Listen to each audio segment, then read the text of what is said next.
Hello good morning student.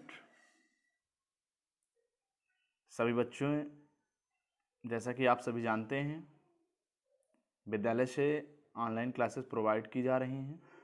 इसमें से आज हम आपको ज्योग्राफी का एक ऐसा टॉपिक जो कि बहुत ही महत्वपूर्ण, यहाँ से अक्सर परीक्षाओं में प्रश्न आपके बनते हैं, उस टॉपिक से अक्सर कोई परीक्षा नहीं छूटती है जहाँ से इस टॉपिक से कोई भी प्रश्न आपका ना आए। और हम आशा करते हैं कि इस टॉपिक को आप बहुत ही कायदे से समझेंगे और कोई भी प्रश्न आपका गलत नहीं होगा। तो जो टॉपिक हमारा है वो आपका है वायुमंडल।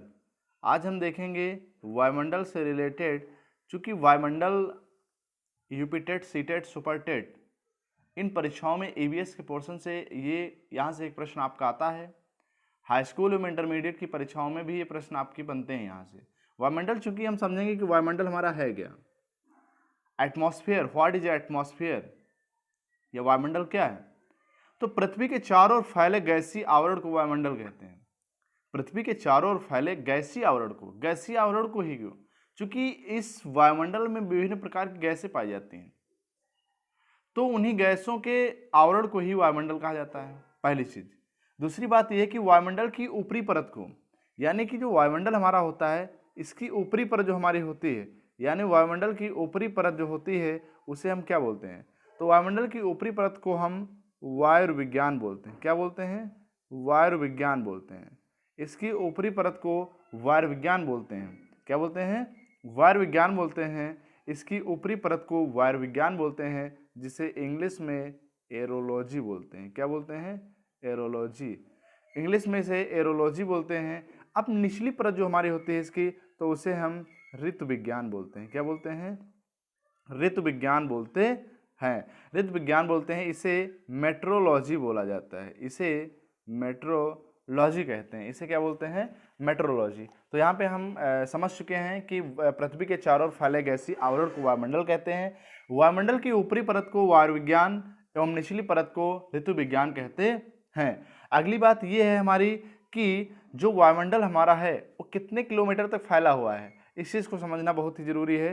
तो वायुमंडल जो हमारा है वो 10,000 किलोमीटर तक फैला हुआ है। वायुमंडल हमारा कितने किलोमीटर तक फैला हुआ है? 10,000 किलोमीटर तक फैला हुआ है। और वायुमंडल चूंकि विभिन्न गैसों का क्या है? मिश्रण है। वायुमंडल जो हमारा है वो विभिन्न गैसों का क्या है? मिश्रण है। जब विभिन्न गैसों का मिश्रण है तो इसमें मुख्य गैसें भी पाई जाती हैं। मुख्य गैसें चूंकि समझ लेंगे कि मुख्य गैसें आपकी कौन कौन सी, जैसे कि मुख्य गैसों में हम देखते हैं कि सबसे ज़्यादा आपकी जैसे नाइट्रोजन। सबसे पहला प्रश्न हमारा यह है कि वायुमंडल में सबसे अधिक कौन सी गैस पाई जाती है। क्योंकि वायुमंडल में सबसे अधिक नाइट्रोजन गैस कितने परसेंट? 78%। 78, या कभी कभी परीक्षा में 78.08% भी आता है, लेकिन 78% मैक्सिमम आती है आपकी यही। दूसरी बात यह है कि नाइट्रोजन के सेकंड बाद में आपकी ऑक्सीजन गैस आ जाती है। तो ऑक्सीजन गैस आपकी 21%। आर्गन एक होती है, आर्गन जो आपकी हो जाएगी 0.97 हो जाएगी। आर्गन आपकी 0.97 हो जाएगी, 0.97 आर्गन हो जाएगी, जबकि CO2 जो आपकी हो जाएगी वो 0.03% हो जाएगी। कुल मिला के अगर मिला देंगे तो हमारी पूरी क्या हो जाएगी? 100% हो जाएंगी। ये हमारी वायुमंडल की मुख्य गैसें हैं। अब हम अपने प्रश्नों को देखते हैं, एक एक प्रश्न को। तो सबसे पहले हम देखेंगे कि वायुमंडल में सबसे अधिक कौन सी गैस पाई जाती है। हमने आपको डिस्कस कर दिया कि वायुमंडल में 78%, यानी 78% जो हमारी पाई जाती है वो नाइट्रोजन गैस पाई जाती है। नेक्स्ट प्रश्न हमारा है कि वायुमंडल का स्थायी तत्व क्या है। तो वायुमंडल का जो स्थायी तत्व आपका है वो क्या है? जलवाष्प है। दूसरी चीज यहाँ पे सबसे बड़ी बात यह है कि जलवाष्प एक आपकी ग्रीन हाउस गैस है। ग्रीन हाउस गैस, जो ग्रीन हाउस गैसें आपकी हैं, आप समझ लेंगे कि ग्रीन हाउस गैस चूंकि जलवाष्प एक है ग्रीन हाउस गैस, जिसका रासायनिक अणु तुम्हारा क्या होता है? H2O होता है। क्या होता है? H2O। कुछ और भी ग्रीन हाउस गैसें होती हैं, जैसे आपकी मीथेन होती है। मीथेन भी एक ग्रीन हाउस गैस है, जिसे CH4 बोलते हैं, मीथेन गैस हो जाएगी। नाइट्रस ऑक्साइड होती है, N2O, नाइट्रस ऑक्साइड होती है आपकी। जलवाष्प में बताया H2O, CO2, ये भी एक आपकी क्या है? ग्रीन हाउस गैस है। ओजोन चूंकि वो O3 ये भी आपकी क्या है, ये भी आपकी जो है ग्रीन हाउस गैस, क्लोरोफ्लोरोकार्बन जिसे CFC बोलते हैं, ये भी आपकी क्या है, ग्रीन हाउस गैसें हैं। थर्ड क्वेश्चन हमारा है, थर्ड क्वेश्चन आपका है कि पृथ्वी का वायुमंडल किसके द्वारा गर्म होता है। बहुत बढ़िया प्रश्न है कि पृथ्वी का वायुमंडल जो हमारा होता है किसके द्वारा गर्म हो जाता है, तो ये आपका विकिरण द्वारा गर्म होता है। तो आई होप आप ये क्वेश्चन समझ चुके होंगे। नेक्स्ट आपको बताते हैं कि वायुमंडल में कौन सी अक्रिय गैस सबसे अधिक है। वायुमंडल में कौन सी गैस, अक्रिय गैस सबसे अधिक है, तो आपकी कौन सी गैस है, आर्गन। बहुत ही इंपॉर्टेंट क्वेश्चन है कि सबसे अधिक अक्रिय गैस कौन सी है, तो आपकी आर्गन है।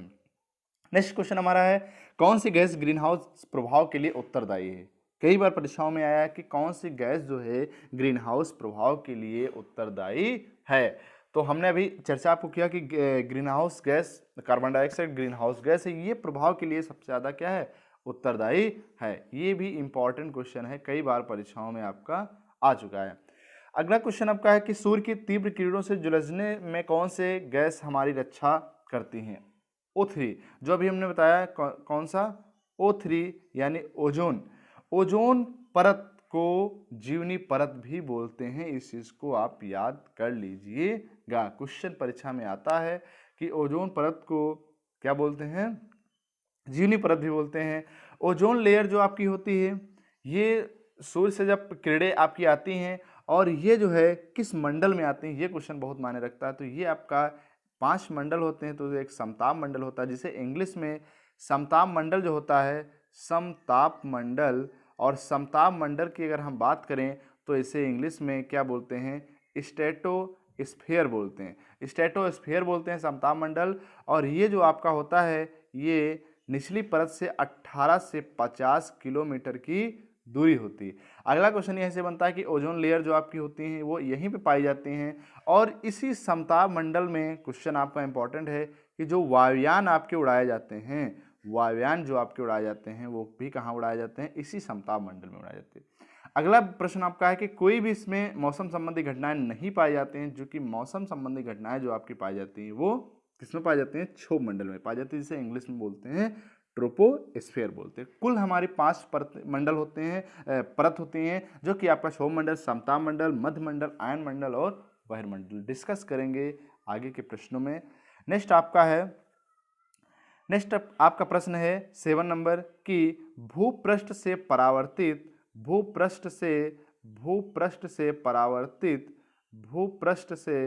परावर्तित अवरक्त विकिरण के अवशोषण द्वारा। हमने क्या प्रश्न बताया, एक सेकेंड, ओके।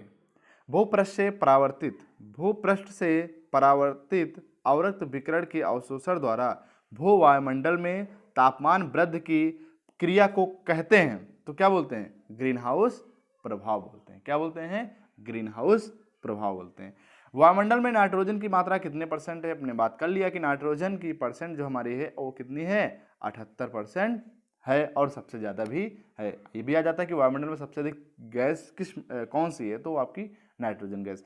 नेक्स्ट क्वेश्चन है कि क्षोभ मंडल के धरातल से औसत ऊंचाई कितनी है। बहुत ही महत्वपूर्ण प्रश्न आपका है कि क्षोभ मंडल जो हमारा होता है, क्षोभ मंडल, इसे इंग्लिश में कभी कभी परीक्षा में आ जाता है, इंग्लिश में क्या बोलते हैं, तो इसे इंग्लिश में ट्रोपोस्फीयर बोलते हैं। ट्रोपोस्फीयर ये जो आपका होता है 0 से 14 किलोमीटर। और यहाँ से जो प्रश्न आपके बनेंगे कि मौसम संबंधी घटनाएं, जैसे कि हवा चलना और बादल गरजना और जितने भी मौसम संबंधी घटनाएं जो हमारे जीव जगत, हरित गृह, ग्रीन हाउस गैसें, मौसम संबंधी घटनाएं, ये समस्त क्रियाएं आपकी कहाँ पे होती हैं, तो कहाँ पे होती हैं, आपकी क्षोभ मंडल में होती है। किस मंडल को संवहन मंडल कहा जाता है, तो क्षोभ मंडल को क्या बोला जाता है, संवहन मंडल भी बोला जाता है। इससे और भी प्रश्न हम समझ लेंगे। और आपके प्रश्न ये हैं कि इस क्षोभ मंडल से, और आपके प्रश्न ये बन सकते हैं कि देखते हैं क्या प्रश्न बन सकते हैं।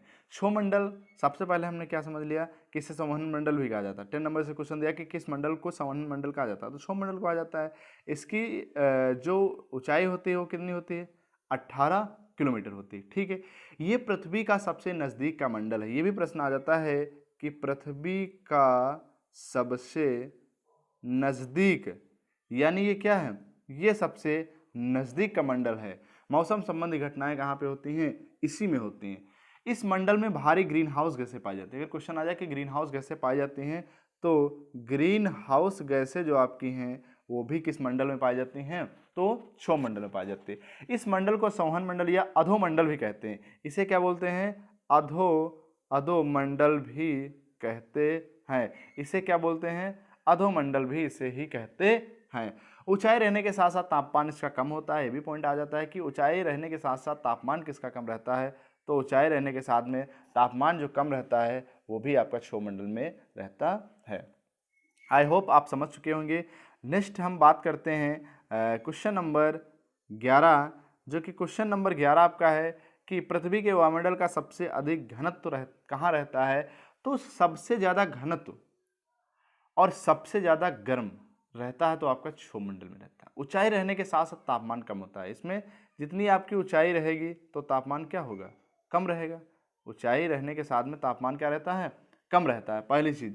दूसरी बात यह है कि ऊंचाई के साथ साथ में तापमान कम रहेगा और सबसे ज़्यादा घनत्व, जो घनत्व रहता है वो सबसे ज़्यादा इसी में रहता है।